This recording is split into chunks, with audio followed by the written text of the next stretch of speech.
Приветствую, друзья! Ни для кого не секрет, что самая продаваемая, а значит и популярная модель компании IKA – это OH10. Ее ценят за действительно качественный бас, комфортную настройку и чуть ли не кристально чистый звук. Однако спустя пару лет производитель решил копнуть еще глубже и отточил указанные параметры практически до идеала. Отчего наушники OH10S получили второе название Sapphire Mirage. И действительно, бас стал более живой, при этом сохранив объем и глубину. Середина получила насыщенность и скорость, а высокие почти невесомы и при этом прекрасно разделены. То есть у нас, считай, доведенная до ума одна из лучших моделей в своей ценовой категории. О ней сегодня и поговорим. Собственно, поехали.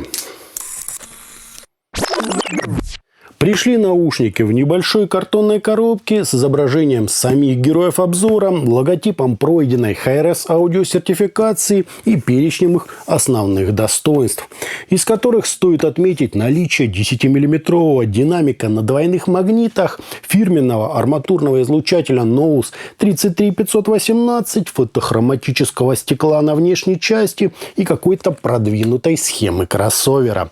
По техническим спецификациям это 18 Ом импеданса при чувствительности в 106 дБ. В комплект нам положили документацию, чехол, сумочку, запонку и два набора силиконовых амбушюр разного размера. Качество у них терпимое, но, так сказать, ничего особенного. А вот кабель здесь явно на сдачу. Радует только металлический L-образный штекер. Все остальное удовлетворительно. Да и сопротивление в 0,6 Ома на каждый из жил весьма показательно.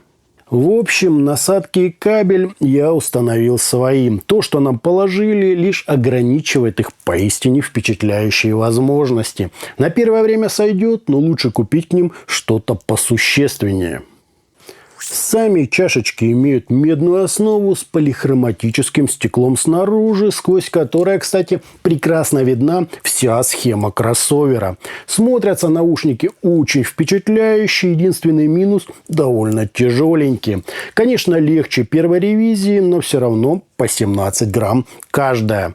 Ну и, конечно, на корпусе предусмотрено целых 2 компрессионных отверстия и средний по габаритам звуковод с бортиком. Сидят они сверхудобно, чуток бы облегчить корпус, и был бы вообще идеал. Вот так, друзья, это все и выглядит.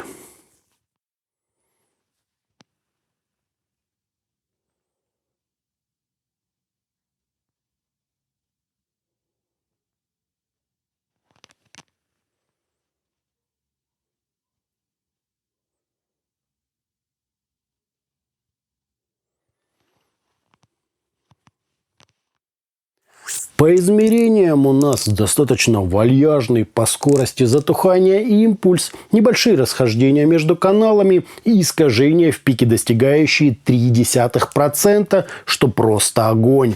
Фаза ведет себя более-менее естественно, а затухание на 30 и 60 дБ составляют стандартное уже значение, вообще без возмущений. По АЧХ же мы имеем подъем низких частот на 11 дБ с аккуратным таким заходом на середину, аналогичные амплитуды выделения области разборчивости, акцент на имитацию ушной раковины и классический уже на 8 кГц для усиления резкости звучания. После чего пиками на 12,5, 15,5 и 19 кГц нам вернули в звук воздух и слегка подчеркнули высокие частоты. Между насадками, если судить по графикам, отличия совсем незначительные, а вот водопад на серых заметно так грязнее.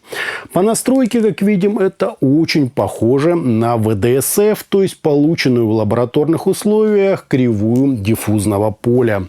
В сравнении с Moondrop Starfield 2 здесь куда больше баса, лучше представлена ритм-секция, менее акцентирован пик на псевдодетализации, да и вообще комфортнее на всей верхней части диапазона. По подаче же это действительно сочное, объемное звучание с прекрасной проработкой нюансов, глубиной и реально живым, естественным характером. Оркестровые записи как на ладони, включая даже самые дальние музыкальные планы. Скрипичные духовые полны свойственного им задора и энергии и раскрывают практически все заложенное в эти инструменты богатство оттенков и образов.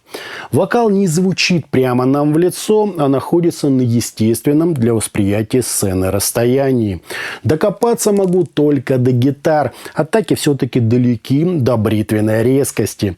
Чувствуется, что за середину в модели отвечает не арматура, а тот самый 10-миллиметровый динамический драйвер. При этом само восприятие скорости, разделение инструментов и динамики в ее макро- и микропонимании на просто высочайшем уровне. Да, это достаточно техничное и при этом просто завораживающее своей мелодикой звучание с акцентом на четкости, прозрачности и уровне прорисовки текстур. Для сравнения, под рукой у меня оказались новенькие и действительно хайповые T-Audio Hype 2, которые, на мой взгляд, не менее музыкальные, но не такие четкие и точные, как герои нашего обзора.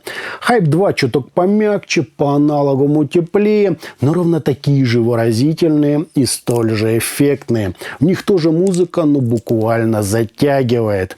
Так что, если вам хочется звук пожирнее, то Hype 2 просто идеальный вариант. Ну а если нравится драйв, небольшая агрессия и высокая прорисовка материала, лучше и KOH10S и еще поискать. Hidis MS3, на мой вкус, чуть грубее, заметно так приближает к нам сцену и на контрасте сильнее подсвечивают нижнюю часть верхних частот, из-за чего звук кажется веселее, однако не такой утонченный и тембрально богатый.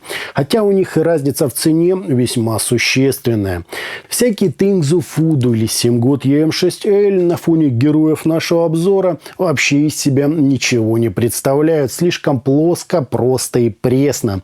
То есть свои деньги OH10S отрабатывают на все 100%.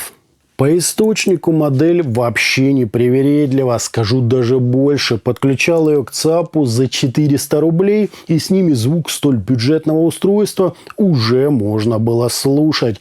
То есть наушники, так сказать, способны только на себе вытягивать качество, что очень большая редкость. Ну а с внушительным SMSL DAW400 модель раскрывается в полную силу и позволяет буквально заслушиваться каждой композицией. Да, с тем самым ощущением магнетизма и глубокого погружения в материал. По стилистике, за исчезающим малым исключением, все просто восхитительно. Басы текстурные, точные, серединка прозрачная и одновременно живая, с легкой искристостью и действительно объемными выразительными тембрами. Высокие одеяла на себя не тянут, особо не рчат, слегка ущербны по массе, но комфортны на слух и весьма продолжительны. Сам же звук здесь очень сочный, эмоциональный и, я бы даже сказал, сверхэффектный. После него где-то половина моей коллекции наушников слушается как-то неестественно пресно, эмоционально скупо и без столь необходимой акустическим инструментам утонченности в нюансах. У нас же все есть и всего ровно в меру. Относительно баланса частот я слышу легкий уклон в светлую сторону, но и его производитель просто идеально гармонизировал довольно динамичным и значительным по амплитуде баса. Так что музыка одновременно звучит и качает, что, конечно же, по достоинству оценят любители всякой чисто электронной и популярной музыки. Для джаза, соула, ритм-н-блюза и разнообразной акустики это просто находка. А как залипательно тут звучит оркестр и прокачивает бас, вообще не передать. На мой вкус, это третье в этом году аудиальное открытие после Yanyin Canon 2 и Queen of Audio Aviation. Можно, конечно, попробовать докопаться до остроты атак и веса на высоких частотах, но здесь и так выжимают весь максимум из каждого типа излучателей. Итогом гибридные наушники IKA OH10S просто поразили меня удобством посадки, стильным внешним видом с полихроматическим стеклом и платой кроссовера, почти идеальной настройкой по кривой диффузного поля, действительно сверхнизкими искажениями и своим реально взрослым насыщенным звучанием с уклоном в прозрачность, динамику и тщательную прорисовку всего музыкального полотна.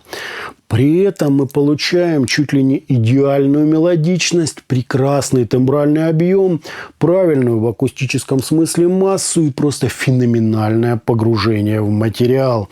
Я лично с ними буквально наслаждаюсь музыкой, причем неважно, какой для этих целей был выбран источник.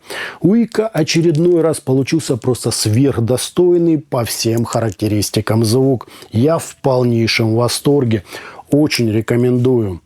А на этом у меня все. Это были наушники IKA OH10S. Не забывайте, что у нас есть группы ВКонтакте и Телеграме. Подписывайтесь на них. Всем, друзья, добра!